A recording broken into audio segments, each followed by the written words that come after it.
En nombre de Ata Bei, Madre, Tierra.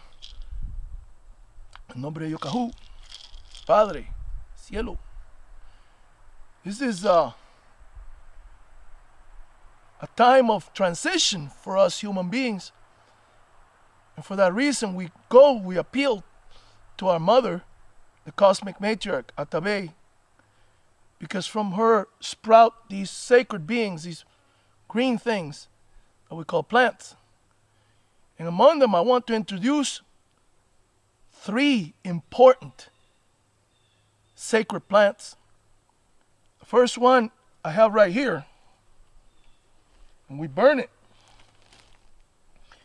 It's in the bark and the resin of a sacred tree that my Taíno ancestors have always used for purification smoke. It's called tabonuco.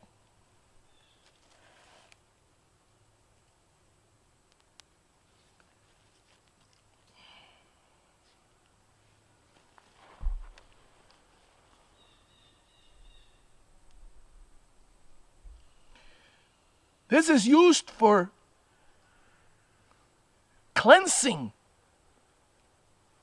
With the smoke, it purifies not only the outside of the human body, but also the inside, as it cleanses the outside surfaces of all impurities. It's also inhaled and goes inside the body, and it cleanses all negativity, which we associate with entities called maboyas. Maboyas are all the unclean, all the obstruction energies that exist in the world, exist on here on the earth. And we ask the spirits, the Hopiyas and the Semis, Semino, to cleanse us through the energy of this sacred plant, Tabonuco. We use it at the beginning of all ceremonies to clear the space when we're going to do work, sacred work.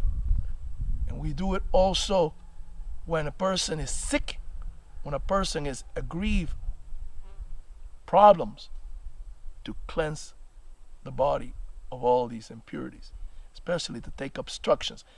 We feel that there has to be a constant energy flow in the body. And we see that energy flow as a flow that flows from the sky, from the Ture, we call it Ture, the energy of Yukahú, the male spirit, it's represented here, all the way down through the body and right into the earth. We also see that energy emanating from Mother Earth and coming through the soles of our feet or through the backbone of the human body and flowing up into the sky. That energy that comes from the earth is the female energy of Ata Bei, the cosmic matriarch. And when you see this smoke coming out of the tabonuco, the way that it winds around, it's in the form of a serpent. And that serpent is a vehicle for prayer and communication with the other realm. So that's tabonuco. We also have 2 other herbs that I want to talk about. One of them is called anamu, also ancient Taíno plant. The anamu leaves are taken and machacada. They're mashed up and you put them in a water and you boil them, and the tea is used for cleansing in a bath. You put it in the bath and you clean yourself out, clean your body. That can take care of joint issues like rheumatism and arthritis.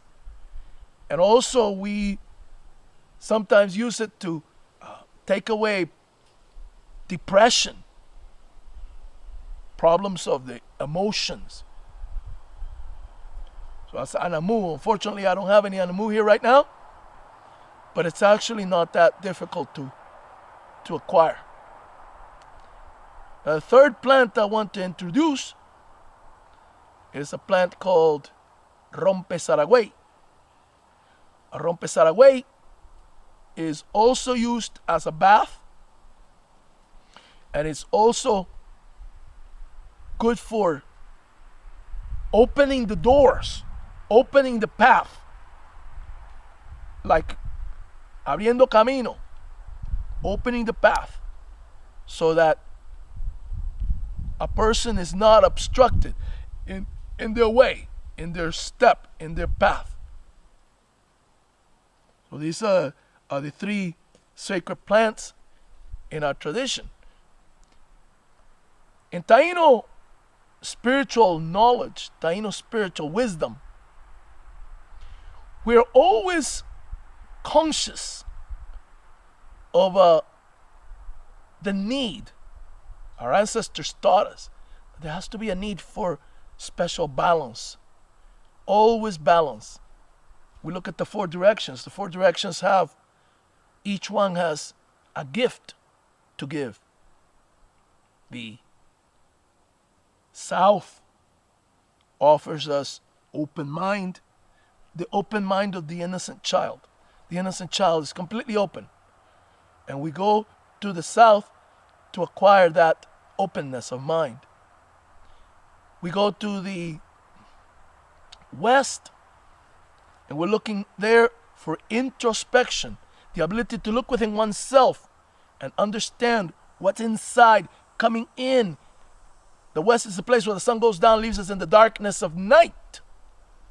And in the nighttime, in the darkness of the night, we can shut out all of the distractions of the day and just go within ourselves and find ourselves. In the north, that is the place of wisdom and experience.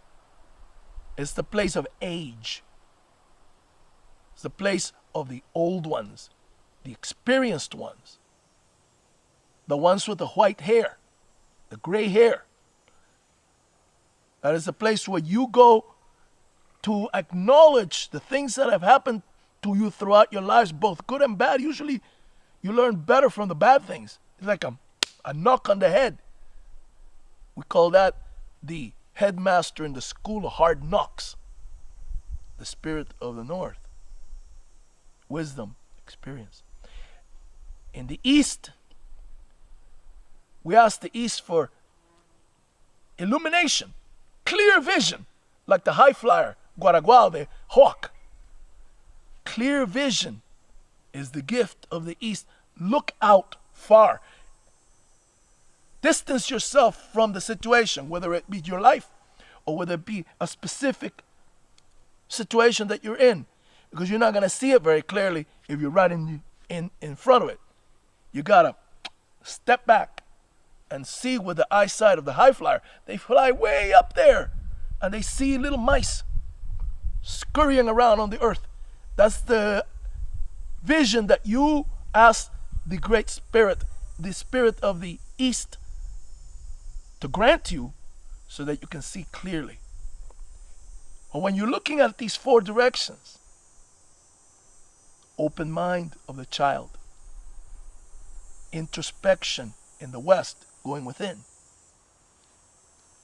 wisdom and experience of age in the North, and the clarity of vision, farsightedness of the East, you will see here a phenomenon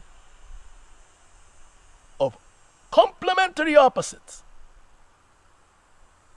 The South is the child, innocent, completely blank slate, open. The North is the complementary opposite, the wise one whose slate is completely filled. But where do I want to be? I don't want to be completely over there. I don't want to be completely over there. I want to be somewhere in the middle. Balance.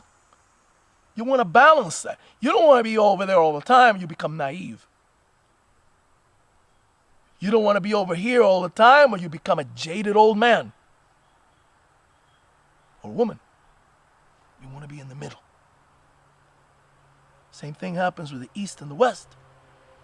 In the West, go within yourself, the darkness in yourself, and you explore everything about yourself so that you can learn. In the East, you distance yourself from yourself. And you try to look at yourself from far away because they say that if you don't, you can't see the forest for the trees. The tree is in your face. But you can't stay all the time in either one of these two extremes. You can't just shut yourself off and become self-absorbed in the West. And you can't go in the East and just distance yourself and detach yourself from everything for the rest of your life. You have to be in the middle. Balance. Balance. Balance is the overarching word that guides all of this knowledge, all of this teaching.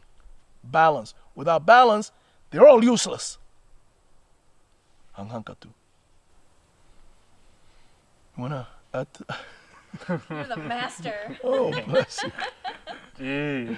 I think you nailed it. Can you just tell us just a little intro into your culture, what the origins of it? I never introduced myself, I'm sorry. Yeah, do it. My name is Miguel Sobaoko Koromo Sague. My name means, my spirit name, Sobaoko Koromo, means black ribs. It comes from my dream when I went on my vision quest, black ribs. I am a Taíno. The Taíno are the indigenous original people from the Caribbean. We have the dubious honor of having been the first people contacted by Christopher Columbus and his gang of thugs that came to the Caribbean and did so much harm and so much damage to our people. They did so much damage that our culture was almost completely rubbed out. But we Taínos are now experiencing something that we call the Taíno Resurgence, which kind of came to full effervescence around 1992 during the 500 year celebration or commemoration of the Columbus journey to the Americas.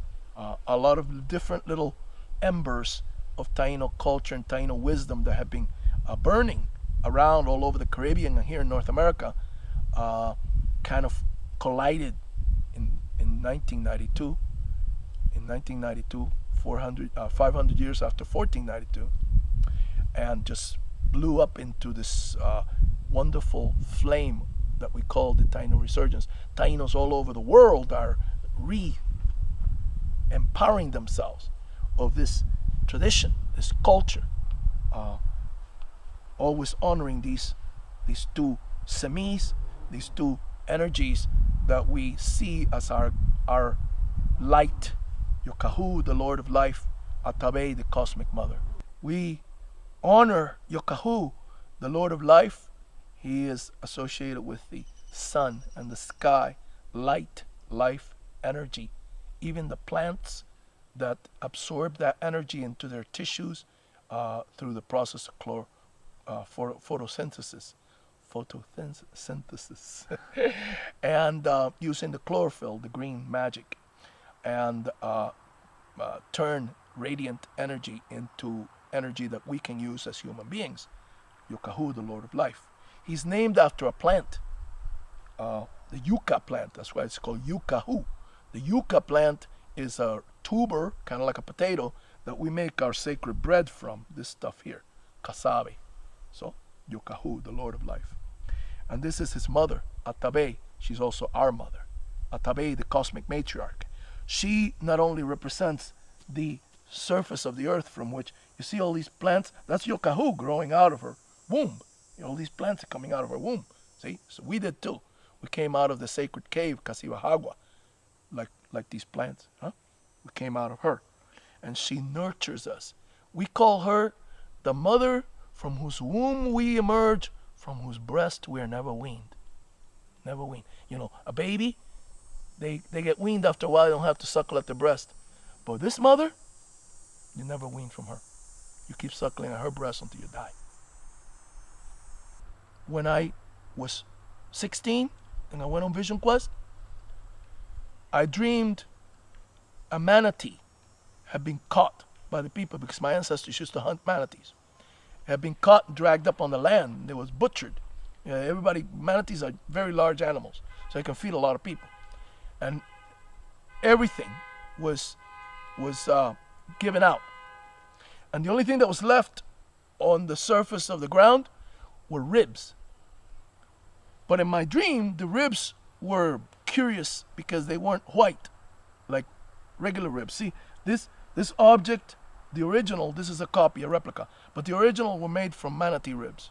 That's why it's curved like that. You know? And they're used for purification.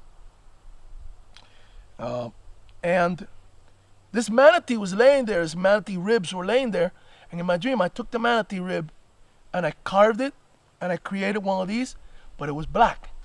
And the black represented the fact that I needed to dedicate my life to understanding myself. The West is the place of introspection, understanding my own potential, what I could give. And the manatee that gave all the thing, everything down to the ribs, means generosity, complete generosity, giving and giving and giving till there's nothing left. I think we're in a time of total sharing, global sharing. You know, I can go to a special gathering where there are elders from, say, European traditions, you know, people that have recovered, kind of like the Taínos have done. They've done their own personal resurgence or their own group resurgence and reacquired ancient knowledge from, say, Germanic culture, rune reading and Nordic traditions and all that, and other that are Celtic, Wiccan and all of that stuff, and they share with me freely. And so who am I not to share with them? See, so that's my and many of indigenous teachers are of that opinion. And so it's up to you to be conscious of who you go to. If you're not an indigenous person, you choose to learn wisdom that doesn't come from your own culture, respectfully go to somebody that you know ahead of time, that is willing, that is inclined to share that wisdom, and then you go to that person. Usually in indigenous tradition, the traditional thing to do is to go with tobacco. You offer tobacco to that elder. The elder accepts the tobacco. If the elder chooses to do this, the elder accepts the tobacco and then begins to share. Thank you for making this a platform for us to share this with the world, because I think it needs to be shared. Seneko Kakona means high blessings to you. Abundant blessings to both of you.